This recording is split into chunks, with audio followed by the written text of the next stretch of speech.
tango nazo ozotu nanga ba question molimo l'accès ngai que concert wana ezala débordement du jamais vu. Puis so tali na émission na lobaki sécurité ezala makasi parce que na monaki que soki sécurité za malamu te engeza kana ba dégâts. Na ba na utaki prière na zozonga na ebisio na 6h du matin population de Jésus. Et logo lekela ngai. Na 9h na lobina kota stade na ebisio place on tcha lokolezate. Likambo esalami ezali conseil moko na koloba na pasteur Mike azali sosu moto te asalaka ba journée na ba stade martyr. Il y a comme moto, il faut proclamer premier jour batuboya ndambo, deuxième jour boya ndambo, troisième jour boya ndambo parce que eloko esalami popularité ça dit jamais vu. Ou aleki alobinga batu bande koloba ngai magicien moni nde makambe baluki bomoni komo seka moninga eza makambo bo ezolaksa immaturité na église à réveil. Okoyi pe ko beta libako ko yokofi. Okope ko sala likambo moko boye ovandaki bo bato atiki na ndako bimi poko yokufi ba réalité ebele na makambo nzambe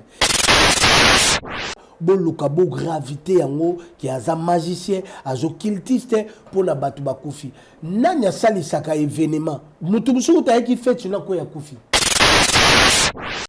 Mike Kalambai amosala nzambe na koloba lelo omoni organisation Madjabo Sali est la meilleure organisation. Omoni papa Roibondo na mwasi na Madjabo. Bacha na mutu na bango bako combattre bango jusqu'au point bakolo bato tika makambo.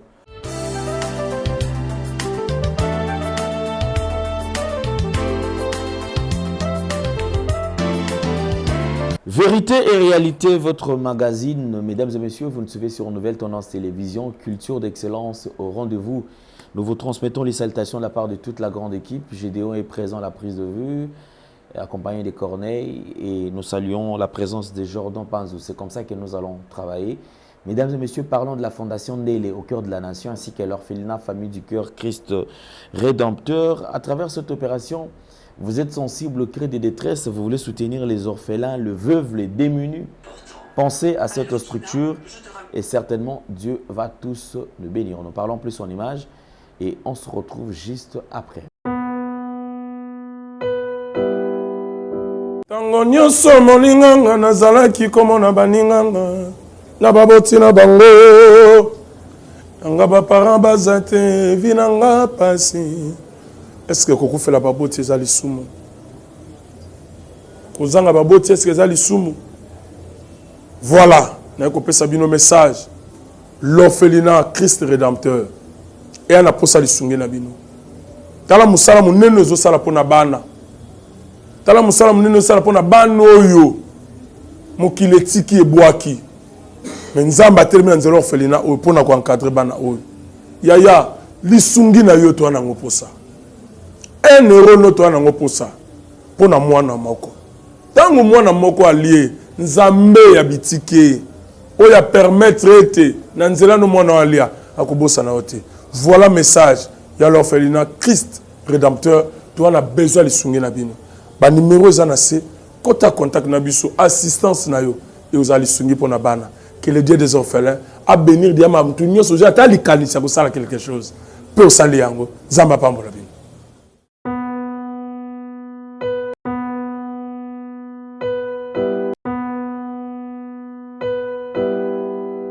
De retour sur ce plateau, comme je disais tantôt, vous avez suivi avec beaucoup d'attention. Et bientôt là, ce sera la rentrée scolaire. Nous vous prions tous vraiment de soutenir ces enfants. Parce que si aujourd'hui ces enfants reprenaient les cours dans de bonnes conditions, je pense que Dieu vraiment va nous bénir tous. Nous allons vous présenter les deux produits. Vous avez Maxi Bien-être et Anti-Poison qui est disponible. Suivons la pub. Merci Banakin, Bana monde entier. Maxi Bien-être. Sougala café, logo na mêlé logo mais le logo est amabé.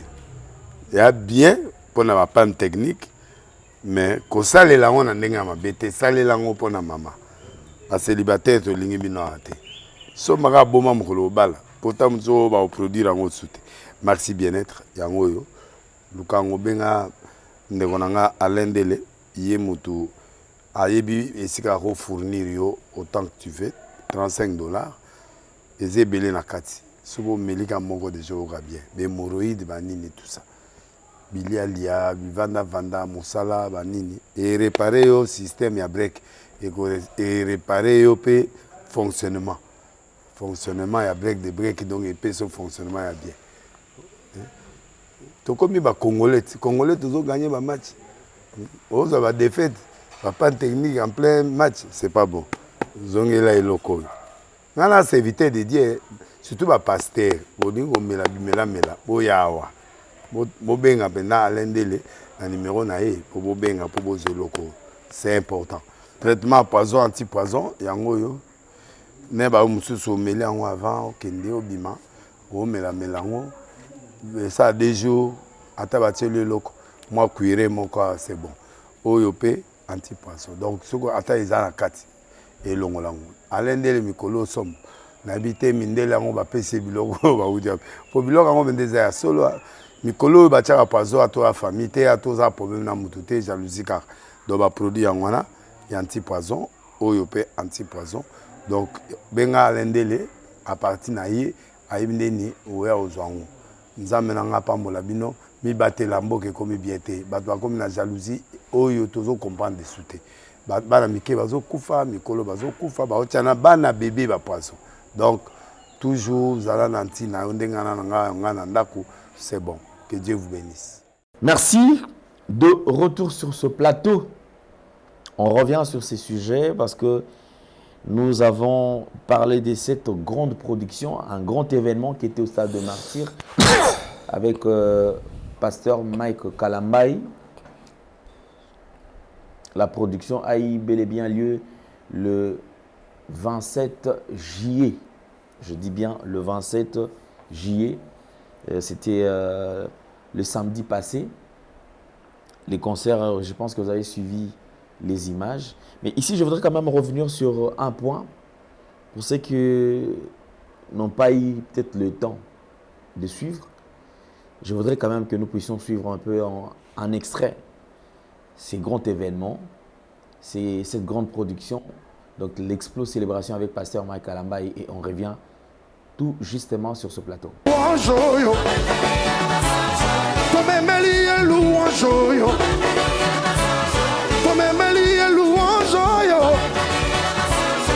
Simba quelque chose dans le bobo Simba.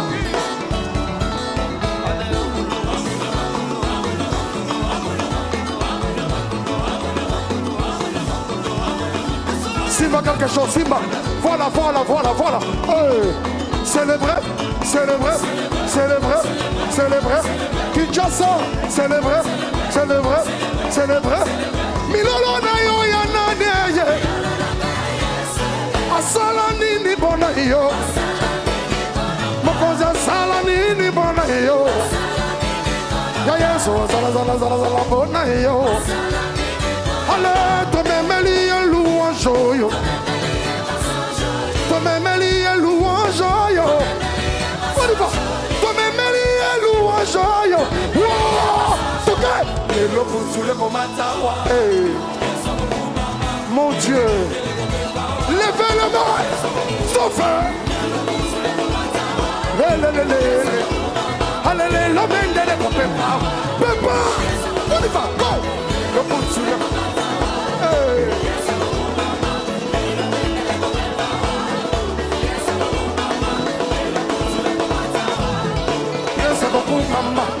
Merci.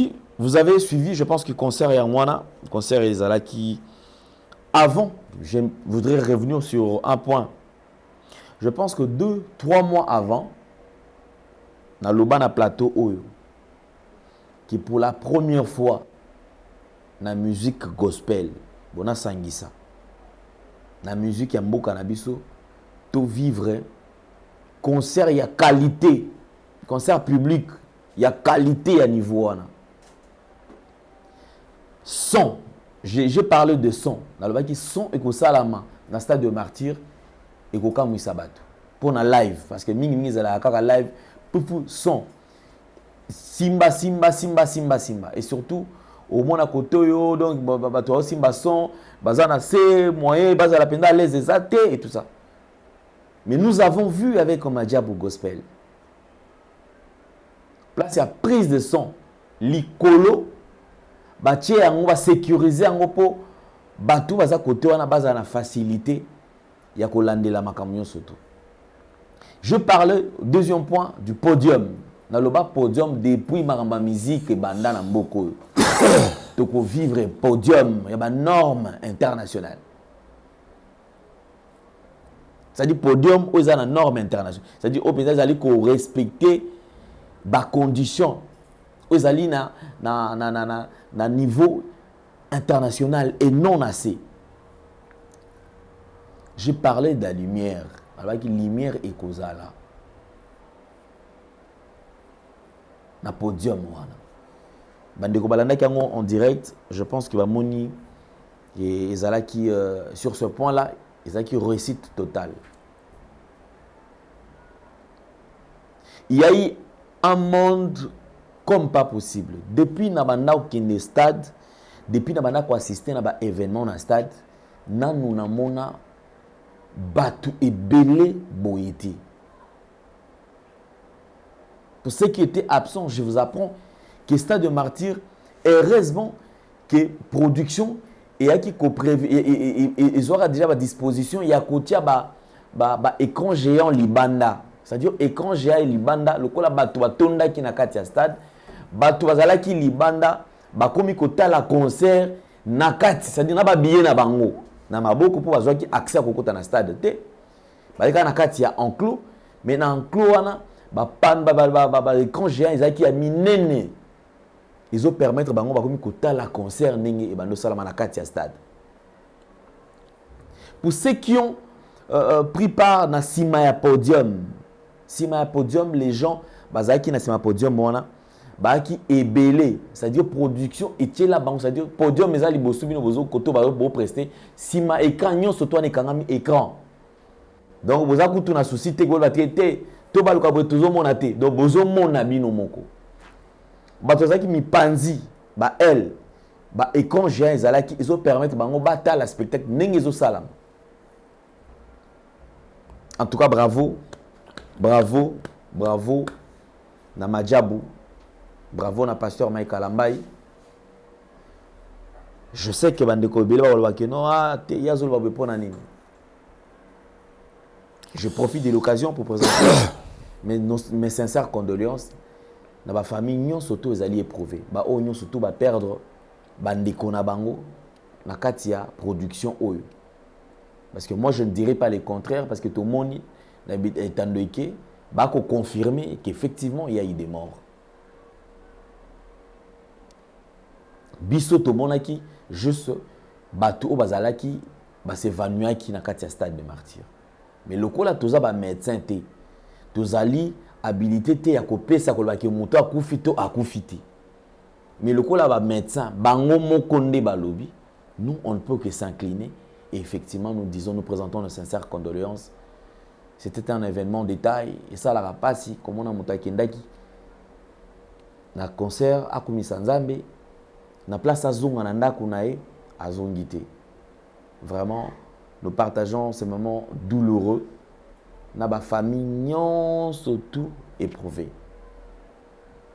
Je pense que moi je pouvais parler dans ce sens-là parce que les lots production il y a une part de responsabilité. Je pense que na live on a ça là. Je vais quand même expliquer na bandeko certaines réalités liées na stade na concert et stade de martyr ndenge makambo et les kaki tout makambo ndenge et salamaki na kati stade de martyr. Ici je voudrais aussi revenir sur un point. Et ça na ba vidéo sur batozo le badi na kati wana effectivement batu public ezalaki tellement makasi na système ya kokota na kati na stade de martyr le ko le faut l'axabiller aux okota ou l'axabiller au kota. C'est-à-dire que et comment qui na phase mo que batu ba on a neti wana ils ont tardé et full et força qui va porte C'est-à-dire qu'il est tellement en masse, les porte et quoi, batu, babandi kotambola, likolo ya batu msusu. Et voilà ce qui est arrivé. Il y a une vidéo que Togo Mekampe ko balancé, si nous parlons le même langage que la réalisation, vous allez voir les conditions batunde, c'est-à-dire que batu. Mutu kangami na mabenda, c'est-à-dire mutu kwei, batu baza likolo na ye, et batu msusu baza na bango kuna te ba okipete. Tu vas comme forcer ba bimisa batu. Vraiment c'était pas facile. Je suivi Bandekone Bazoloba, effectivement, dans l'organisation, gestion si à stade, je pense que c'est à disposition. Lorsqu'il y a un événement de taille, pas négliger.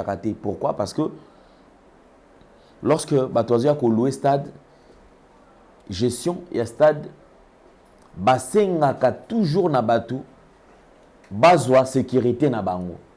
C'est-à-dire que la structure de sécurité où ils allaient retravailler à Bango. De ce que le stade, il va imposer aux OAP Batu na Bango, sécurité na Bango, Bazalawana. Pour ces concerts, il y a eu plus de 2000 policiers Bazalaki. Tout le monde qui bande quoi, il y a pas peine Bazalaki. Tout le monde la structure et la sécurité, l'agence de sécurité est belé. Il y a eu des bateaux de sécurité qui ont pantalon noir, licolo jeune, ils ont des bandeko noir, ou on a sous bateau sous équipe de sécurité. Ils ont bateau sous l'attaque gilet, licolo vert, ou on a sous bateau de sécurité. Ils ont bandeko sous maître, bazalaki on a bazalaki à couvrir, balataki t-shirt, il y a expo célébration à passer au Mekalambai. Bazalaki wana ezana bande komi sous la sécurité bazalaki wana balataki bakaki de ceux qui totali base de sécurité ezalaki ceux qui au moins na 6 équipes mobimba o bazalaki na sécurité batu à renseignement bazalaki na stade wana. Alors ceux qui n'a ki kozwa les sous na sécurité à stade bazalaki na kati. Mais effectivement, il y avait vraiment du monde. Il y avait un monde comme pas possible. Et au Salamaki, je précise bien, Naza pour te Batuba Koufa. Nazo Talisa Batu. Paramètres par rapport, il y a concert Wana, Ndenge et Salamaki. On peut suivre quand même ces images, en quelques condensés à l'image. Réalisation, ils allaient proposer Bissot et on revient juste après.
merci beaucoup. De retour sur ce plateau, nous avons le plaisir de partager ces plateaux avec notre invité.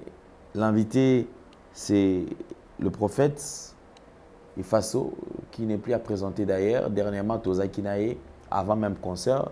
Et aujourd'hui, après concert, il nous revient. Homme de Dieu, bonjour. Ah, bonjour, papa. Santé bonne. Malam Nangola Nzambe. Moussa Nzambe Zokine. Te Moussala Nzambe qui est bien Nangola Nzambe. Ok. Alors, je pense que prophète Toza Kinae, on a plateau avant concert. Je me rappelle qu'il y a le baki qui concert, on a eu ça, la débordement. Et ça, le débordement. Ils allaient quand ils montaient que dans l'esprit, ils allaient que l'eau comme on a déjà. Ah, gloire à Dieu, papa, Nzamba Pambola yo. Et loko, tant on a l'équipe d'émission, un prophète a zamuta monaka. Makambo koya, oyeleka, na oyezo salam. Donc, tant on a tout la question, molimo laksengai qui conserve wana ezana débordement du jamais vu. Puis so tali une émission na lobaki sécurité ezala makasi. Parce que na monaki que ceux qui sécurité za malamu te engeza kana ba dégâts. Yango moni nazo pesa bandeko oyo bayaki concert mes condoléances o bazui moi libaku ya kufa o likambo ekomeli bango mes condoléances na ba famille nyonso. Bayaki bakomisa Nzambe que na réalité il y a population de 6 heures. Nga na beau marché sur na lobi na yo na utaki prière na zozonga na ebisio na 6 heures du matin population de Jésus et logo lekela ngai na 9 heures na lobi na kota stade na ebisio place au tcha localisateur do ezaki scandale omoni likambo esalami ezali conseil moko na koloba na pasteur Mike azali soso moto te asalaka ba journée na ba stade martyr ya komi moto il faut proclamer premier jour bato boya ndambo deuxième jour boya ndambo troisième jour boya ndambo parce que eloko esalami popularité ezali di jamais vu nzamba laksenga ngona monaki omoni na prédisaki ava concert pe na réalité tina bande koloba soki sécurité za makate ezade ba dégâts yango moni esalami. En tout cas, tout le monde dit que concert, tu es belé et puis si Minokopé est belé. Les gens, certaines personnes, pasteur Mike Alamba, Yazali, sataniste, abomisi Batou, Anakamakila Batou. Je vois même, pour aller plus loin, ses collègues pasteurs. C'est moqué, bah c'est moqué naïe. Alors autour quand même il y a événement n'engue lesquels oso interpréter en n'engue ni. Ngai na koyi koloba boyo. Eza mawa mingi pe pasi komona yo musala nzambe. Muninga asali musala ya malamu emonani. Pe en plus musali ya nzambe wana pasteur Mike. Et loko o etike ngai oyo na église salama te salama des personnes na mona ngwe pa pasteur Soni na palais du peuple asenga bolimbisi na mona ngwe su pasteur Mike asenga limbisi na ba vidéo bo mona na makamnyo so boyoka na ya malamu na ya mabe na ona sala te peuple de Dieu bolimbisanga et loko ane choquenga ndeko afuka mi asengi batunyo so pardon. Naïbi ke na nzambe na peuple limbisaki pe limbise fungolele motema diable azarisé omoni loko asali akomi na percé moko gloire moko eza di jamais vu ngana ko ikoloba boy eza pas na église nzambe chez muninga kutani na problème tala ma mekutani le pasteur Marcelo ndeko akufeli mwasi ke ozomona ke batumsu bazoleka alié ya sali boy eza nango rythme ya Congo ngana koloba makambo ekomeli na stade de Martyrs, mes condoléances na famille yo bandeko bakufi tokendaka ba match to mona amaka match a vita imana plein salami mutu musuka pona gangaki akoya kofi batu bazo bima boyo mona batu bakufi ba finani ba réalité ya ba mort na ba concert na ba stade na ba croisade et ça la marézamba la libosote ekomela pasteur Mike so tali même ezala mosala nzambe mosusu azote ya pa kwe ya kufi ezala ba réalité ya ba makambo ezosalama ke eza mabe take nanu namona te sango ya Saint-Luc na Saint-Pierre soki babeba na bad na nzambe na bandimi ba comprendre que sango ya Saint-Luc na Saint-Pierre bana ba problème ezalaka te na église catholique parce que eza soni une église réveil ba genre ya makambo wala ou aleki alobinga batu bande koloba ngai magicien omoni nde makambe baluki bomoni okomo seka moninga eza makambo bo ezolakisa immaturité na église réveil eza immaturité ezolakisa ke batu baleki na 4 lois spirituelles te ba mambo fundana ba mambo bendana mambo seka eza passe ndeko na ngai okoyi pe ko beta libako koyo kofi okoyi pe ko sala likambo moko boye ovandaki bo bato atiki na ndako bimi po koyo kofi ba réalité est belé na makambo nzambe eze belé na vie ne faut pas boluka bo gravité yango ki aza magicien azo cultiste pour na bato bakufi nanya sali saka événement mutu musuku ta ki fête na koya kufi na pleine fête ya mariage ya anniversaire olobake mutu na lié total ba vidéo ndeko moko a jour ya mariage na ye akoya kufi to monango mutu musu aye fête na libala salama na Canada libala camarade na ye fête akoya kufi donc ba réalité ya mort liwe za nzambe zala batu musu na popularité ezala ki wana. Mais certains pensent que neza bo sali so mutaki mamba nzamba kokufa te. Non, c'est faux. Ngana ko lobano na kutana na problème oyo. Frère nanga ya église sino anovana na commune Kinshasa na veni maloko. Frère wana yaka prière ye kilti bonenge zalaka. Frère wana kobimana bandeli boma. Nazalaka kize ke ye mutasali boye.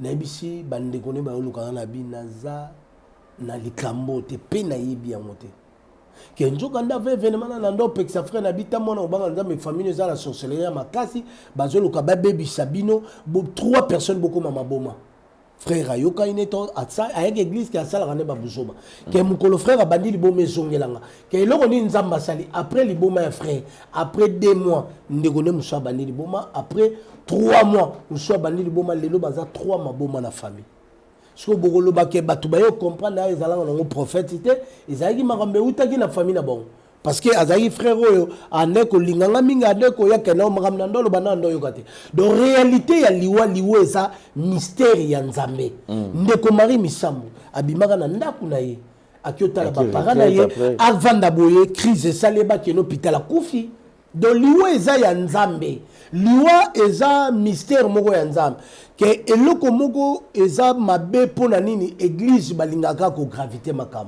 pe hôtel ke bato ba critiquer mosala nzambe pasteur Mike Kalamba ce sont des hommes de Dieu ce sont des fidèles bato ba yamba yesu lokola moko jobo obix eza soni mutu na bino oyo na nzela ya banzembo na ye bobika bokangolama bosepelaka nango ke pona ka événement moke bobosani makambo nyonso wana donc eza pasi ke ngai eloko nakoki koloba Mike Kalamba amosala nzambe nakoloba lelo omoni organisation majabo esali eza meilleure organisation lelo natali na ba réseaux sociaux partout ba komoloba événement nyonso na mboka il faut ba pesa kaye natali lelo bato nyonso ba loba ke aza super aza numéro 1 na ba événement ya majabu o ya concert à Mike Kalamba sur l'organisation au mona déjà concert nini synthétique ezala na nini ezala te au monde déjà kiti ya jarwana ya pembe na VIP ezalate niveau ya organisation eza super makamnyo seleki malamu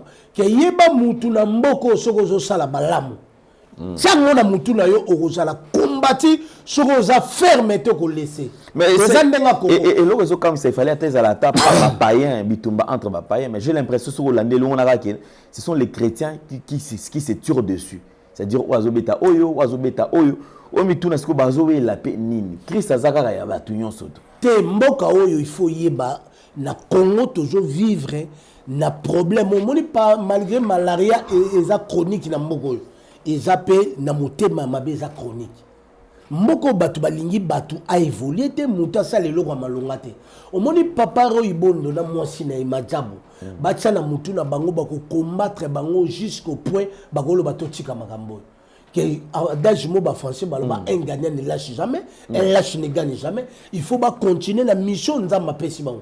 Baza bato yo nzamba tie bango ba sunga batebele. So tali na niveau ya ba chronique et même bande ko na biso ba chronique musicale bato ba TikTok bande ko na famille couple on ezo sunga bango na domaine nyonso couple on ezo sunga. Ezo sunga musala nzamba ezo sunga mambebele. Balemba te bible bi ozo sala malam akoba osala bato musuba ko interpréter que majabu mutabomi bato majabu saliboy na moment ya ndeko na biso frère na biso fali pour pas dikat soko tali ka betaka concert na installe ma pe population zalaki bato balaba ni bato bakufi bato bakufaki tokoloba ke chaque événement ya munene ya popularité ezalaka na makam tout mona même les 7 à 7 makambo le kaka tout le monde a croisade minene oyo mutayaki bato bakufi misupe kutuka na robima boy accident kufi. Papa Marambolobi Nathalie bateau bakufi na stade wana eza précipitation. Au mona nini ba wele la bakota muto mona libende kanye tellement les gars qui a fraudé. Au mona siko nyo sona boko tshela nka mosala nzamba nazana trop jeune. Bochikaye ayembela nzamba salela nzamba. Ne faut pas boche ba charge ba makamu nyonso ya pa pamba. Diloko bozolinga bobi misaye grand magicien. Le grand magicien, l'église n'a pas combien de popularité. Ou bien, à Salanine, il y a danger dans beaucoup de grand magicien. Bochika Kochaï, Makambo, beaucoup de Kochaï. Lelo, Bandegola Bisha Majabu, va continuer à soutenir Pasteur Mike, va soutenir Bateau, va soutenir Makamuna Bango, Bazaya Nzambe Majabu. Que ceux qui battent bazo combattre bango ils allons kaka ndenge mboka na biso Pasteur Mike alla na ba monate na sepela gi ndenge a souhaité me connaître na ba famille na Nzambe asunga ceux qui organisation za malamu akoyikpe ko rendre hommage na ba famille wana et aux ala malamu pe Nzamba ko pambola e ke batika ko tshela ye makambo to mona Pasteur Marcelo bato ba apprécier kaye un homme mosala nzambe moko série à terre banga nzambe ke mokolo mosa kufi bato babini aloba ekuta olamuka wapi ye elelelele bato musu balbenga Marcelo magicien na mboko yo to yebi yango to yoka que c'est un homme de Dieu azosalela na nzambe nenga izongi kaka jour ateki na église il fallait pas teya mboko yo balo bakaka mabe donc Pasteur Mike na sengi yo force courage félicitations na concert mes condoléances na famille ona zala makasi et majabu basala nzambe bokoba na musala na bino o nzamba pesi bino bolanda batute eza makambo ekomi ekomaka na ba match ekomaka na ba famille ekoma na makambo ebele force na yo Pasteur Mike zala makasi ko perdre espoir te ko se décourager te nayebi ke soko za la poche beta concert na Goma na Kisangani partout continuer vision mission bozana ngo ko arrêter yango te pona ba makambo ekomi o ekomi c'est pour la gloire de Dieu soki nzamba lingete batona balinga bakufate lokola nzamba permettre yango batona bakufi to perdre batu lokola ba couple langi na mboko ba meni réveil ya combat spirituel nzambe muta permettre ki na makambo ba sali bato bele ba bika bakangola bolinga bo bakenza malinga arrêter liwa tokuta basala nzamba minene ya nguya donc totika ko kozala na comportement na ba chrétien to bongo la motema to se soutenir l'église corps de Christ et les aller le roman malade. Merci beaucoup prophète Ifaso, je crois que on va avancer. Avant de prendre la deuxième partie, je voudrais demander à la réalisation de nous proposer encore un élément, bien sûr par rapport à les à côté, c'est que les gens ont toujours déclaré dans Mamboussa Magina Stade, ils allaient quand même quelques images. Il y a Elogo Salama qui est moi. Je suis très content. Pourquoi? Parce que tu vas même se soutenir. Tout le monde a les diables partout. Parce que sinon, tu dis même un jour, le diable va te tété. Ouais. Et ça, on est milingité. Ne ça la mambona. Ne kolanga limbi sanga papa le. Na le beloko moko batu bako katata msolo biboye. Nde na sakola ki événement ne ozala plein kozala boyezabo. Bakanti lokola toza ba amina Pasteur Mike qui est au solo là on a golo ba la vérité nazana ba ministère chrétien on a solo là ba que Pasteur Mike na solo là n'était boy toza la relation té tout monde na kana yete nazala kana yete que makambo na zolo ba parce que na yebi kaza musalanza na yebi ba réalité les grandes églises na yebi makamni ne les kaka donc c'est un peu ça. Ok, d'accord. Alors, nous allons rentrer du côté de la régie et on se retrouve juste après. Nzambe apambola bino bandeko nyonso bozolanda na moma oyo. Ozwami na Afrique, na Europe, na Asie, na Amérique, na lingi na loba na yo. Yesu toko mako limite Yesu te. Toko mako zwa Yesu lokola makamwa mikie Yesu akosala makamwa minene Yesu akosala te. Yesu azali nzambe. Batu muta liboso babenga magicien na sena mokilo eza Yesu.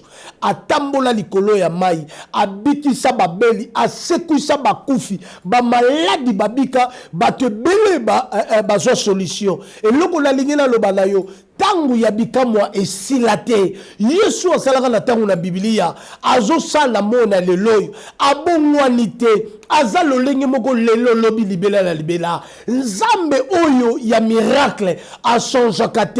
Nzambe pona tombola yo akotuna conseil ya mutu te. Na lingi na loba na yo oza na problème ezotungisa yo, malade, difficulté likamu nyonso ezo déranger vie na yo, tika na yebisa yo. Nzambe na Biblia aza nzambe na bomoi o asalaki na tangu na Biblia azosala mona lelo problème nyonso ezotungisa ozoleka na difficulté ya musala, oza na maladi moko chronique, oza na likamu moko ezotungisa yo, tika na yebisa yo. Yesu aza likolo ya ba magicien, aza likolo ya ba formation, aza likolo ya ba occultiste, aza likolo ya ba marabu, aza likolo ya ba nganga. Bondiyeba ke Yesu aza supérieur makambo nyonso wana. Ndeko na ngai tolongola makanisi la biso kotombola banganga, kotombola ba magicien, kotombola science occulte, kotombola ba maikare, totombola ne Yesu. Bible bete tangu Yesu akotombwama ba malade kokima, bobola ekolongwa,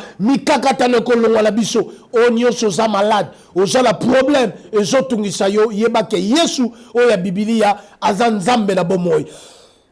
Na lingina ebisa yo soko za la posa nangai prophète numéro nangai zali plus de 143 89 66 12 800 plus de 143 89 66 12 800 plus de 143 89 66 12 800 benga prophète nako consulite yo nako bonde la pona yo atoza na mboka nini ezala bandeke bele na Londres au mona kiste limwe kat na ye muso azaki na cancer du sang muso cancer a libele nzamba sala miracle abika kaka na téléphone bato bele na ba France par-ci par-là bazo mona loboko na nzambe ko zanga te ko consulite prophète nzambe nzambe apambola bino bo continuer kolanda alendele chaîne oyo na bike na nzela nango bokozala édifier pe nzambe ausala makaminen nzambe apambola bandeko nyonso obolandi biso mama Adeline Bageta eske ozami na Australie nzamba pambola Oreille eyale na Paris miko kutakuta nzambe apambola de Paul Moulaja nzamba pambola mosali na nzambe kokoba esika zomi na Paris nzamba pambola ye asunga convention ele kabalamu nzamba pambola bandeko nyonso oyo balandi biso na lingi bino mingi verokiri na Paris nzamba pambola bino nzamba zala na bino na yebike émission ezoya nakoloba pe makambebele pona mboka pe pona batu shalom Louange, tomemeli louange, tomemeli louange. Simba quelque chose dans le bobo, Simba.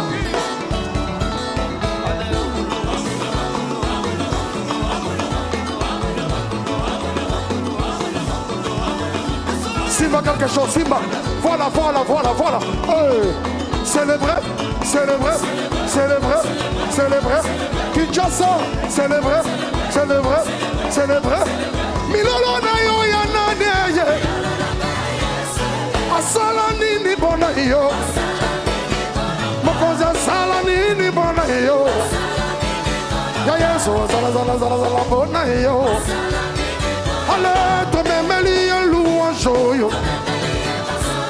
tomemeli ya louange yo tomemeli ya louange yo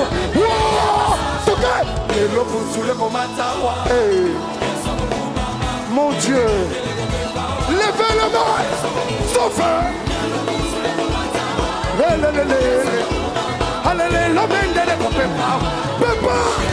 FIFA.